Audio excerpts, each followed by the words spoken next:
Hi, I'm MC Jessie。大家好，讀你聽2.0，今日繼續讀 Miguel de Cervantes 嘅 Don Quixote。我哋今次讀到第27節，呢節嘅名叫做 Of how the curate and barber proceeded with their scheme, together with other matters worthy of record in this great history。咁上一回咧就主要講 Sancho 啦，佢翻咗去自己條村度啦，喺嗰度咧佢就遇到個牧師啊、理髮師，佢兩個想點咧就想揾當吉訶德翻嚟咧，就捉佢去醫病。咁 Sancho 咧就都不以為然嘅，咁佢就同佢講佢一直以嚟嘅歷險啦。雖然佢本來都唔想講嘅，咁但係後尾都係有啲激將法咁啦，咁佢就講晒出嚟啦。咁包括咧就係佢發現咗咧，佢自己本來翻鄉下就係諗住攞翻隻驢啦，咪帶埋個便條翻嚟就做證據。點知呢個便條就不翼而飛喎，咁佢就好唔開心啦。點呢個時候咧，牧師同佢講唔緊要，你話翻俾我哋聽啦。當然個題佢寫啲咩咧，同你講啲咩，你講一次咪得咯咁樣。咁 Sancho 咧就嘗試去用佢嘅記憶講翻呢個當吉訶德所講嘅嘢啦。當吉訶德講嘢都係出口成文嘅，文縐縐咁嘅。而 Sancho 係一個粗人嚟，咁變咗咧就言不合意啊。雖然牧師聽到 Sancho 作為當吉訶德嘅侍從啦，被應承咗一啲土地啊、功成歸來啊呢啲咁嘅幻想嘅，都覺得 Sancho 咧都應該係神志不清噶啦。咁但係咧，佢哋有冇即場去訓斥佢啊，或者去捉佢去睇病？反正佢覺得咧，佢咁樣咧娛樂性好豐富，係咪啊？而到最後咧，個牧師咧就把心一橫咧，就不如咧就反串一下啦，咁啊裝扮起自己上嚟，諗住做個 damsel in distress， 希望咧就可以引到當吉訶德咧就翻去呢條村度上吊啊，成世咧就捉當吉訶德咧去睇病。咁我哋睇下呢一節當吉訶德會唔會咁易入局啦？跟住我哋交俾 Costa 同大家讀嚟聽。 The curate's plan did not seem a bad one to the barber, but on the contrary, so good that they immediately set about putting it in execution. They begged the petticoat and hood of the landlady, leaving her in pledge a new cassock of the curate's, and the barber made a beard out of a grey-brown or red ox tail in which the landlord used to stick his comb. The landlady asked them what they wanted these things for, and the curate told her in a few words about the madness of Don Quixote, and how this disguise was intended to give him away from the mountain where he then was. The landlord and landlady immediately came to the conclusion that the madman was their guest, the balsam man and master of the blanketed squire, and they told the curate all that had passed between him and them, not omitting what Sancho had been so silent about. Finally, the landlady dressed up the curate in a style that left nothing to be desired. She put on him a cloth petticoat with black velvet stripes, a palm broad, all slashed, and a bodice of green velvet set off by a binding of white satin, which, as well as the petticoat, must have been made in the time of King Wamba. The curate would not let them hood him, but put on his head a little quilted linen cap which he used for a nightcap, and bound his forehead with a strip of black silk, while with another he made a mask with which he concealed his beard and face very well. He then put on his hat, which was broad enough to serve him for an umbrella, and enveloping himself in his cloak seated himself woman fashion in his mule, while the barber mounted his with a beard down to the waist of mingled red and white, for it was, as has been said, the tail of a clay-red ox. He took leave of all, and of the good Maritornes, who, sinner as she was, promised to pray a rosary of prayers that God might grant them success in such an arduous and Christian undertaking as that they had in hand. But hardly had he sallied forth from the inn when it struck the curate that he was doing wrong in rigging himself out in that fashion, as it was an indecorous thing for a priest to dress himself the way, even though much might depend upon it. And saying so to the barber, he begged him to change dresses, as it was fitter he should be the distressed damsel, while he himself would play the squire's part, which would be less derogatory to his dignity. Otherwise he was resolved to have nothing more to do with the matter, and let the devil take Don Quixote. Just at this moment Sancho came up, and on seeing the pair in such a costume he was unable to restrain his laughter. The barber, however, agreed to do as the curate wished, and altering their plan, the curate went on to instruct him how to play his part and what to say to Don Quixote to induce and compel him to come with them and give up his fancy for the place he had chosen for his idle penance. The barber told him he could manage it properly without any instruction, and as he did not care to dress himself up until they were near where Don Quixote was, he folded up the garments, and the curate adjusted his beard, and they set out under the guidance of Sancho Panza, who went along telling them of the encounter with the madman they met in the Sierra, saying nothing, however, about the finding of the valise and its contents, for with all his simplicity the lad was a trifle covetous. The next day they reached a place where Sancho had laid the broom branches as marks to direct him to where he had left his master, and recognizing it, he told them that here was the entrance, and that they would do well to dress themselves, if that was required to deliver his master. For they had already told him that going in his guise and dressing in this way were of the highest importance in order to rescue his master from a pernicious life he had adopted. And they charged him strictly not to tell his master who they were, or that he knew them, and should he ask, as he would, if he had given the letter to Dulcinea, to say that he had, and that, as she did not know how to read, she had given an answer by word of mouth, saying that she commanded him, on pain of her displeasure, to come and see her at once, and it was a very important matter for himself, because in this way, and with what they meant to say to him, they felt sure of bringing him back to a better mode of life and inducing him to take immediate steps to become an emperor or monarch, for there was no fear of his becoming an archbishop.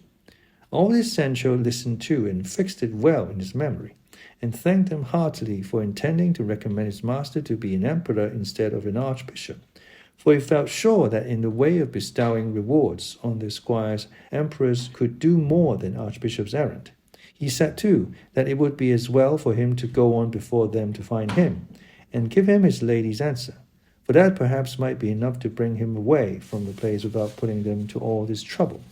They approved of what Sancho proposed, and resolved to wait for him until he brought back word of having found his master. Sancho pushed on into the glens of the Sierra, leaving them in one through which there flowed a little gentle rivulet, and where the rocks and trees afforded a cool and grateful shade. It was an August day with all the heat of one, and the heat in those parts is intense, and the hour was 3 in the afternoon, all which made the spot the more inviting and tempted them to wait there for Sancho's return, which they did. They were reposing then in the shade, when a voice unaccompanied by the notes of any instrument, but sweet and pleasing in its tone, reached their ears, at which they were not a little astonished, as the place did not seem to them likely quarters for one who sang so well. For though it is often said the shepherds of rare voice are to be found in the woods and fields, this is rather a flight of poet's fancy than the truth. And still more surprised were they when they perceived that what they heard sung were the verses not of rustic shepherds, but of the polished wits of the city.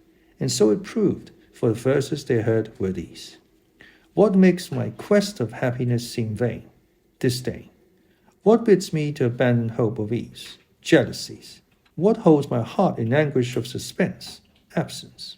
If that be so, then for my grief, where shall I turn to seek relief, when hope on every side lies slain by absence, jealousies, disdain? What the prime cause of all my woe doth prove? Love. What at my glory ever looks askance? Chance. Whence is permission to afflict me given? Heaven. If that be so, I but await the stroke of a resistless fate, since, working for my woe, these three, love, chance, and heaven, in league I see. What must I do to find a remedy? Die. What is the lure for love when coy and strange? Change. What, if all fail, will cure the heart of sadness? Madness. If that be so, It is but folly to seek a cure for melancholy. Ask where it lies, the answer safe, in change, in madness, or in death. The hour, the summer season, the solitary place, the voice and skill of the singer, all contributed to the wonder and delight of the two listeners, who remained still waiting to hear something more. Finding, however, that the silence continued some little time, they resolved to go in search of the musician who sang with so fine a voice. But just as they were about to do so, they were checked by the same voice, which once more fell upon their ears, singing this sonnet. When heavenward, holy friendship, thou didst go, soaring to seek thy home beyond the sky, and take thy seat among the saints on high, it was thy will to leave on earth below thy semblance, and upon it to bestow thy veil, wherewith at times hypocrisy, parodying in thy shape, deceives the eye, and makes its vileness bright as virtue's show. Friendship, return to us, or force to cheat, that wears it now, thy livery to restore, by aid whereof sincerity is slain. If thou wilt not unmask thy counterfeit, this earth will be the prey of strife once more, as when primeval discord held its reign. The song ended with a deep sigh, and again the listeners remained waiting attentively for the singer to resume. But perceiving that the music had now turned to sobs and heart-rending moans, they determined to find out who the unhappy being could be whose voice was as rare as his sighs were piteous. And they had not proceeded far when, on turning the corner of a rock, they discovered a man of the same aspect and appearance as Sancho had described to them when they told them the story of Cardenio. He, showing no astonishment when he saw them, stood still with his head bent down upon his breast like one in deep thought, without raising his eyes to look at them after the first glance when they suddenly came upon him. The curate, who was aware of his misfortune and recognized him by the description, being a man of good address, approached him and in a few sensible words entreated and urged him to quit a life of such misery, lest he should end it there, which would be the greatest of all misfortunes. Cardenio was then in his right mind, free from any attack of that madness which so frequently carried him away, and seeing them dressed in a fashion so unusual among the frequenters of those wilds, could not help showing some surprise, especially when he heard them speak of his case as if it were a well-known matter. So he replied to them thus: I see plainly, sirs, whoever you may be, that heaven, whose care it is to succour the good, and even the wicked very often here, in this remote spot, cut off from human intercourse, sends me, though I deserve it not, those who seek to draw me away from this to some better retreat, showing me by many and forcible arguments how unreasonably I act in leading the life I do. But as they know, that if I escape from this evil, I shall fall into another still greater, perhaps they will set me down as a weak-minded man, or, what is worse, one devoid of reason. Nor would it be any wonder, for I myself can perceive that the effect of the recollection of my misfortunes is so great and works so powerfully to my ruin, that in spite of myself I become at times like a stone, without feeling or consciousness. And I come to feel the truth of it when you tell me and show me proofs of the things I have done when the terrible fit overmasters me. And all I can do is bewail my lot in vain, and idly curse my destiny, and plead for my madness by telling how it was caused, to any that care to hear it. For no reasonable beings, on learning the cause, will wonder at the effects. And if they cannot help me, at least they will not blame me. And the repugnance they feel at my wild ways will turn into pity for my woes. If it be, sirs, that you are here with the same design as others have come with, before you proceed with your wise arguments, I entreat you to hear the story of my countless misfortunes, for perhaps when you have heard it, you will spare yourself the trouble you would take in offering consolation to grief that is beyond the reach of it. As they, both of them, desired nothing more than to hear from their own lips the cause of his suffering, they entreated him to tell it, promising not to do anything for his relief or comfort that he did not wish. And thereupon the unhappy gentleman began his sad story in nearly the same words and manner in which he had related it to Don Quixote and the goatherd a few days before, when through Master Alisbad and Don Quixote's scrupulous observance of what was due to chivalry, the tale was left unfinished, as this history has already recorded.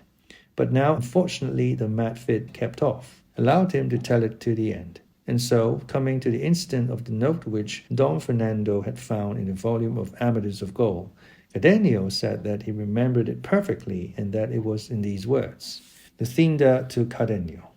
Every day I discover merits in you that oblige and compel me to hold you in high estimation. So, if you decide to relieve me of this obligation without cause to my honor, you may easily do so. I have a father who knows you loves me dearly, who without putting any constraint on my inclination will grant what will be reasonable for you to have, if it be that you value me as you say and as I believe you do. By this letter I was induced, as I told you, to demand Lucinda for my wife, and it was through it that Lucinda came to be regarded by Don Fernando as one of the most discreet and prudent women of the day. And this letter it was that suggested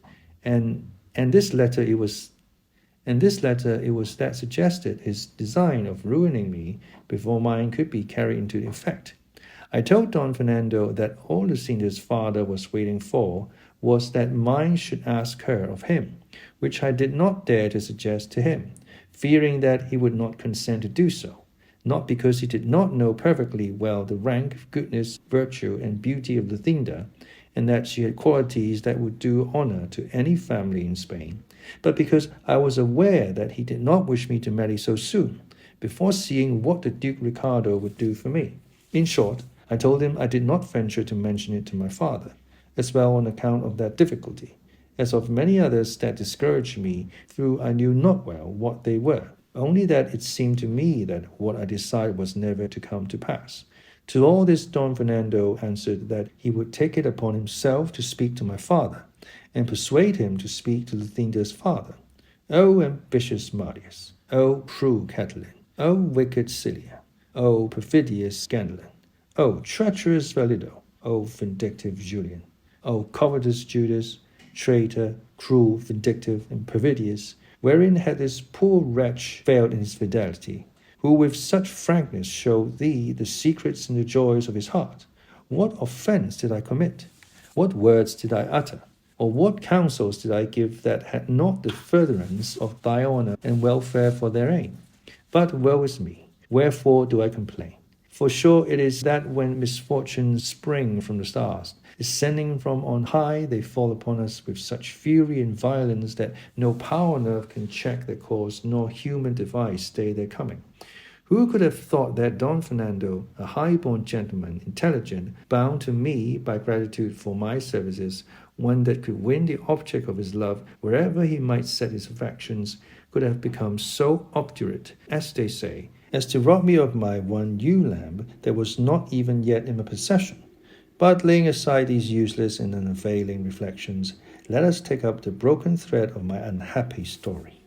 To proceed then, Don Fernando, finding my presence an obstacle to the execution of his treacherous and wicked design, resolved to send me to his elder brother under the pretext of asking money from him to pay for 6 horses, which purposely, and with the sole object of sending me away that he might the better carry out his infernal scheme, he had purchased the very day he offered to speak to my father, and the price of which he now desired me to fetch. Could I have anticipated his treachery? Could I by any chance have suspected it? Nay, so far from that, I offered with the greatest pleasure to go at once, in my satisfaction at the good bargain that had been made. That night I spoke with Lucinda, and told her what had been agreed upon with Don Fernando, and how I had strong hopes of our fair and reasonable wishes being realized. She, as unsuspicious as I was of the treachery of Don Fernando, bade me try to return speedily, as she believed the fulfillment of our desires would be delayed only so long as my father put off speaking to hers. I know not why it was that on saying this to me her eyes filled with tears, and that came a lump in the throat that prevented her from uttering a word of many more than it seemed to me she was striving to say to me. I was astonished at this unusual turn, which I never before observed in her, for we always conversed, whenever good fortune and my ingenuity gave us the chance, with the greatest gaiety and cheerfulness, mingling tears, sighs, jealousies, doubts, or fears with our words. It was all on my part a eulogy of my good fortune that heaven should have given her to me for my mistress. I glorified her beauty, I extolled her worth and her understanding, and she paid me back by praising in me what in her love for me she thought worthy of praise. And besides, we had 100,000 trifles and doings of our neighbors and acquaintances to talk about, and the utmost extent of my boldness was to take, almost by force, one of her fair white hands and carry it to my lips, as well as the closeness of the low grating that separated us allowed me. But the night before the unhappy day of my departure, she wept, she moaned, she sighed, and she withdrew, leaving me filled with perplexity and amazement. Overwhelmed at the sight of such strange and affecting signs of grief and sorrow in Lathinda, but not to dash my hopes, I ascribed it all to the depth of her love for me and the pain that separation gives those who love tenderly. At last I took my departure, sad and dejected, my heart filled with fancies and suspicions, but not knowing well what it was I suspected or fancied, plain omens pointing to the sad event and misfortune that was awaiting me.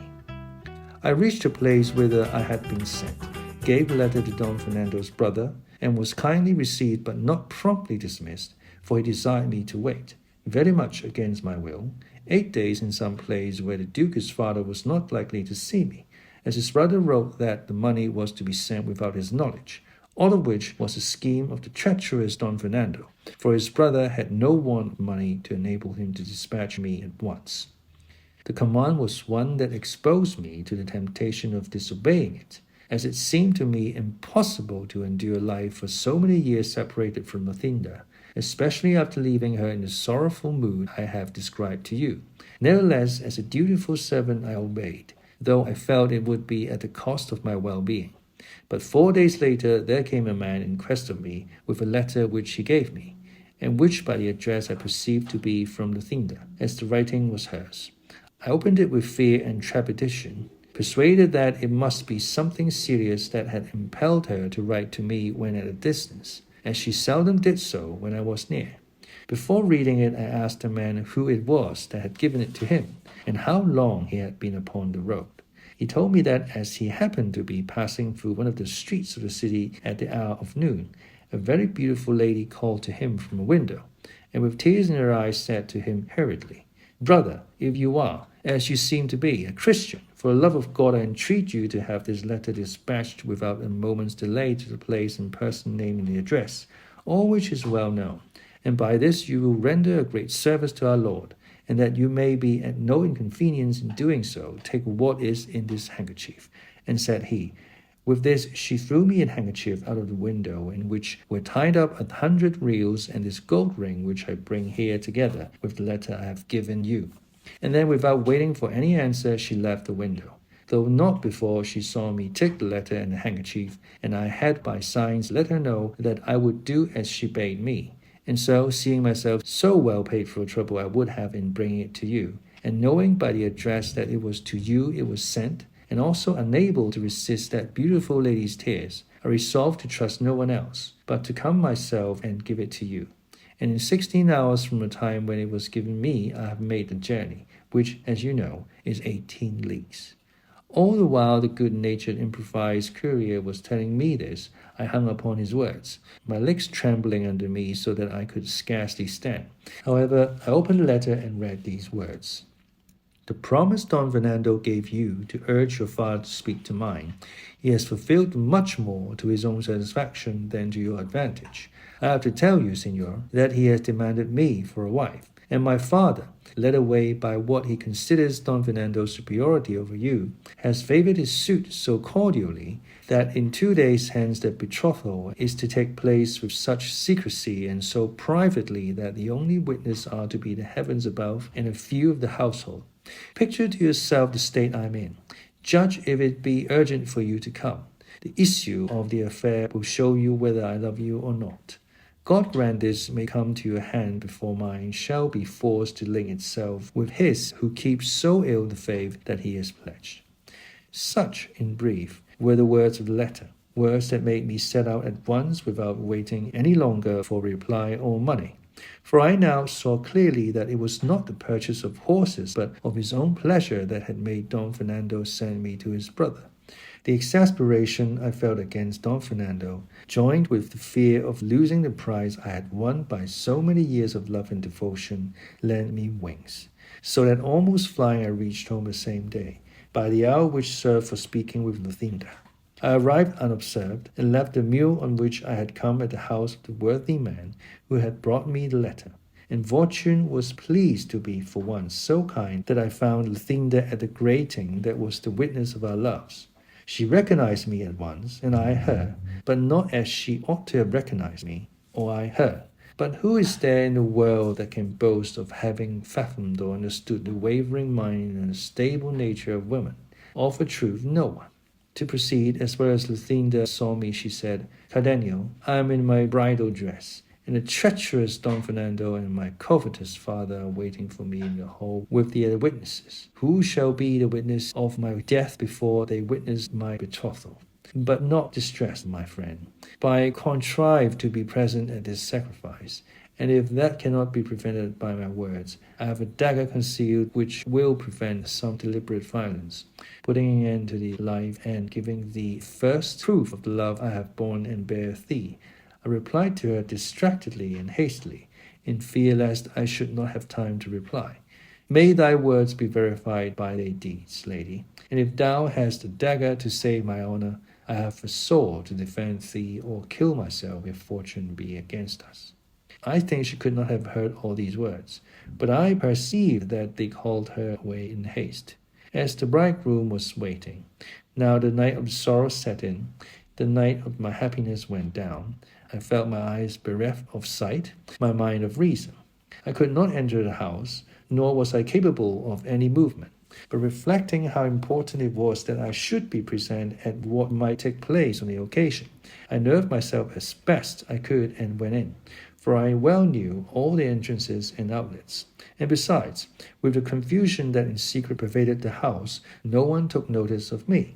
So, without being seen, I found an opportunity of placing myself in the recess formed by a window of the hall itself, and concealed by the ends and borders of two tapestries, from between which I could, without being seen, see all that took place in the room. Who could describe the agitation of heart I suffered as I stood there, the thoughts that came to me, the reflection that passed through my mind? That they were such as cannot be, nor were it well they should be, told. Suffice it to say that the bridegroom entered the hall in his usual dress, without ornament of any kind. As groomsman he had with him a cousin of Luthinda's, and except the servants of the house, there was no one else in the chamber. Soon afterwards Luthinda came out from an antechamber, attended by her mother and two of her damsels, arrayed and adorned as became her rank and beauty, and in full festival and ceremonial attire. My anxiety and distraction did not allow me to observe or notice particularly what she wore. I could only perceive the colours, which were crimson and white, and the glitter of the gems and jewels on her head, dress and apparel, surpassed by the rare beauty of her lovely auburn hair that, vying with the precious stones in the light of the 4 torches that stood in the hall, shone with a brighter gleam than all. O memory, mortal foe of my peace! Why bring before me now the incomparable beauty of that adored enemy of mine? Were it not better, cruel memory, to remind me and recall what she then did, that stirred by a wrong so glaring I may seek, if not vengeance now, at least to rid myself of life? Be not weary, sirs, of listening to these digressions. My sorrow is not one of those that can or should be told tersely and briefly, for to me each incident seems to call for many words. To this the curate replied that not only were they not weary of listening to him, but that the details he mentioned interested them greatly, being of a kind by no means to be omitted, and deserving of the same attention as the main story. To proceed then, continued Cardenio, all being assembled in the hall, the priest of the parish came in, and as he took the pair by the hand to perform the requisite ceremony, at the words, "Will you, Signora Lucinda, take Signor Don Fernando, here present, for your lawful husband, as the Holy Mother Church ordains?" I thrust my head and neck out from between the tapestries, and with eager ears and throbbing heart set myself to listen to Lucinda's answer, awaiting in reply the sentence of death or the grant of life. Oh, that I had but dared at that moment to rush forward, crying aloud, "Lucinda, Lucinda, have a care what thou dost. Remember what thou owest me. Bethink thee thou art mine, and canst not be another's. reflect that thy utterance of yes and the end of my life will come at the same instant. O treacherous Don Fernando, robber of my glory, death of my life, what seekest thou? Remember that thou canst not as a Christian attain the object of thy wishes, for Lucinda is my bride, and I am her husband. Fool that I am, now that I am far away, and out of danger. I say I should have done what I did not do. Now that I have allowed my precious treasure to be robbed from me, I curse the robber, on whom I might have taken vengeance had I as much heart for it as I have for bewailing my fate. In short, as I was then a coward and a fool, little wonder is it if I am now dying shame-stricken, remorseful, and mad. The priest stood waiting for the answer of Lucinda, who for a long time withheld it, and just as I thought she was taking out the dagger to save her honor, or struggling for words to make some declaration of the truth on my behalf, I heard her say in a faint and feeble voice, I will. Don Fernando said the same, and giving her the ring, they stood linked by a knot that could never be loosed. The bridegroom then approached to embrace his bride, and she, pressing her hand upon her heart, fell fainting in her mother's arms. It only remains now for me to tell you the state I was in, when in that consent that I heard I saw all my hopes mocked, the words and promises of Lucinda proved falsehoods, and the recovery of the prize I had that instant lost rendered impossible forever. I stood stupefied, wholly abandoned, it seemed, by heaven, declared the enemy of the earth that bore me, the air refusing me breath for my sighs, the water moisture for my tears. It was only the fire that gathered strength, so that my whole frame glowed with rage and jealousy. They were all thrown into confusion by Lucinda's fainting, and as her mother was unlacing her to give her air, a sealed paper was discovered in her bosom, which Don Fernando seized at once, began to read by the light of one of the torches. As soon as he had read it, he seated himself in a chair, leaning his cheek on his hand in the attitude of one deep in thought, without taking any part in the efforts that were being made to recover his bride from her fainting fit. Seeing all the household in confusion, I ventured to come out regardless whether I were seen or not, and determined, if I were, to do some frenzied deed that would prove to all the world the righteous indignation of my breast in the punishment of the treacherous Don Fernando, and even in that of the fickle fainting traitress. But my fate, doubtless reserving me for greater sorrows, if such there be, so ordered it that just then I had enough and to spare of that reason which has since been wanting to me.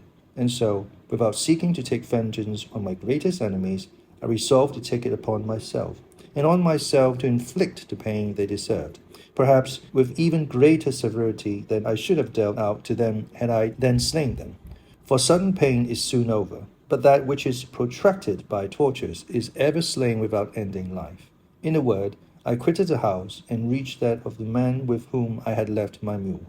I made him saddle it for me, mounted without bidding him farewell, and rode out of the city, like another Lot, not daring to turn my head to look back upon it.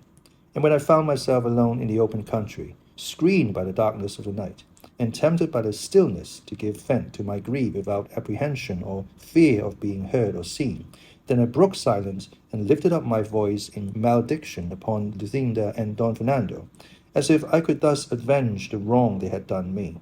I called her cruel, ungrateful, false, thankless, but above all covetous, since the wealth of my enemy had blinded the eyes of her affection, and turned it from me to transfer it to one to whom fortune had been more generous and liberal.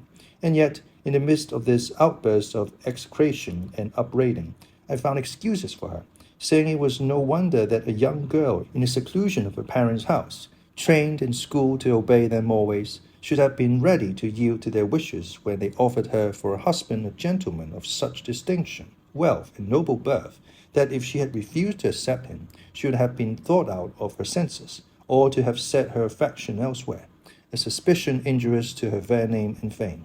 But then again, I said, had she declared I was her husband, they would have seen that in choosing me she had not chosen so ill but that they might excuse her, for before Don Fernando had made his offer, they themselves could not have desired, if their desires had been ruled by reason, a more eligible husband for their daughter than I was. And she, before taking the last fatal step of giving her hand, might easily have said that I had already given her mine, for I should have come forward to support any assertion of hers to that effect.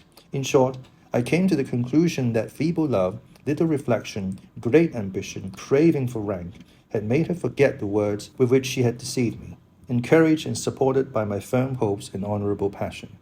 Thus soliloquizing and agitated, I journeyed onward for the remainder of the night, and by daybreak I reached one of the passes of these mountains, among which I wandered for 3 days more without taking any path or road, until I came to some meadows lying on I know not which side of the mountains, and there I inquired of some herdsmen in what direction the most rugged part of the range lay. They told me that it was in this quarter, and I at once directed my course hither, intending to end my life here.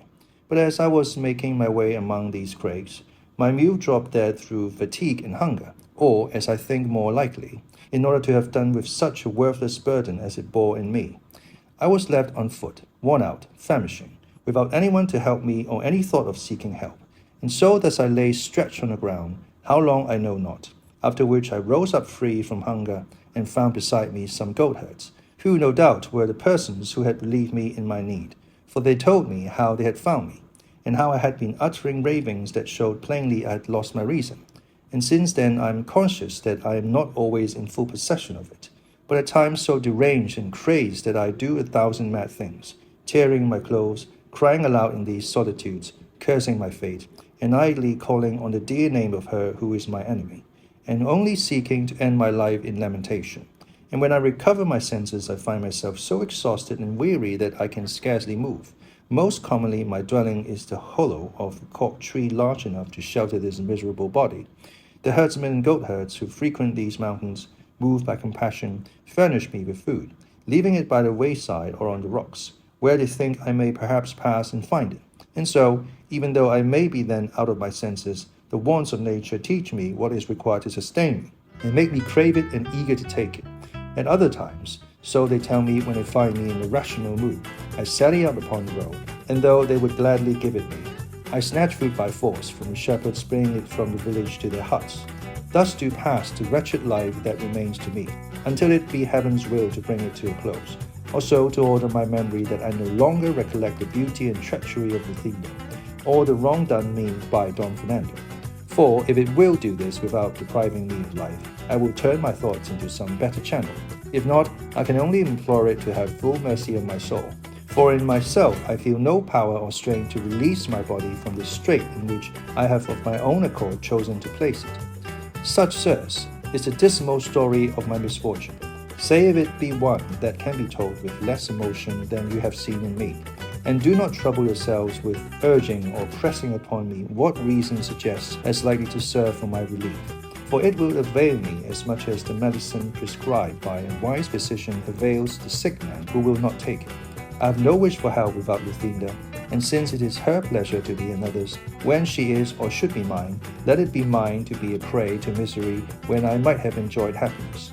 She, by her fickleness, strove to make my ruin irretrievable. I will strive to gratify her wishes by seeking destruction, and it will show generations to come that I alone was deprived of that of which all others in misfortune have a superabundance. For to them the impossibility of being consoled is itself a consolation, while to me it is the cause of greater sorrows and sufferings, for I think that even in death there will not be an end of them. Here Cardenio brought to a close his long discourse and story, as full of misfortune as it was of love. But just as the curate was going to address some words of comfort to him, he was stopped by a voice that reached his ear, saying in melancholy tones that will be told in the fourth part of this narrative. For at this point, the sage and sagacious historian Cid Hamete Benegali brought third to a conclusion. 唔該晒 Costa。好，今日呢一節都非常之長啊。前半呢就講嘗試去捕捉當吉訶德嘅牧師啦，同埋理髮師啦，得到呢個 Central 嘅帶領呢，就去揾當吉訶德。但喺路上呢，就俾佢哋遇到呢個 Cardenio。Cardenio 咧就喺之前當吉訶德喺山谷入面所遇到嘅呢個痴情漢啦，亦都係一個失心瘋啦。咁 Cardenio 咧就將佢呢個故事發展咧就和盤托出啦。點解會失心瘋啊？基本上佢有冇人啦 Lucinda 啦，就同佢嘅事主啦結咗婚。咁原本 Lucinda 咧就應承過佢咧，如果真係要被逼婚咧，佢就會自殘啊、自殺啊。咁但係結果咧就冇嘅。咁 Lucinda 咧亦都雖然係見到佢萬分不情願，但係佢都係認咗分嘅。咁但係 Daniel 咧都接受唔到，於是乎咧就走入山谷，將所有嘅罪孽、所有嘅憎恨啊、所有嘅負面情緒咧降臨喺自身嗰度，就唔去作出呢個報復，佢只係報復喺自己嘅身上。咁所以就解釋咗佢點解對於路上喺山谷入面對佢施以援手嘅人咧，都係咁兇暴嘅，就因為佢唔想俾自己好日子過啦。好，我哋睇下呢啲字有啲咩字同大家分享。Indecorous, Indecorous,形容詞嚟嘅 ，not in keeping with good taste and propriety, improper 唔得體嘅。Perfidious, Perfidious,形容詞嚟嘅 ，deceitful and untrustworthy 背信棄義嘅，唔可信。仲有呢個字我覺得幾有趣嘅。Soliloquise, Soliloquise,呢度係動詞啦，意思就係 speak one's thoughts aloud when by oneself or regardless of any hearers, utter a soliloquy. Soliloquy, Soliloquy, 即係自語啊，自言自語啊，動詞就係中文會叫做自言自語啦。Soliloquy 就係你自語嘅獨白。好，今日就讀到呢度，下一節再同大家讀你聽，拜拜。If you like this video, make sure to comment, like, share, and subscribe to our channel. Until next time.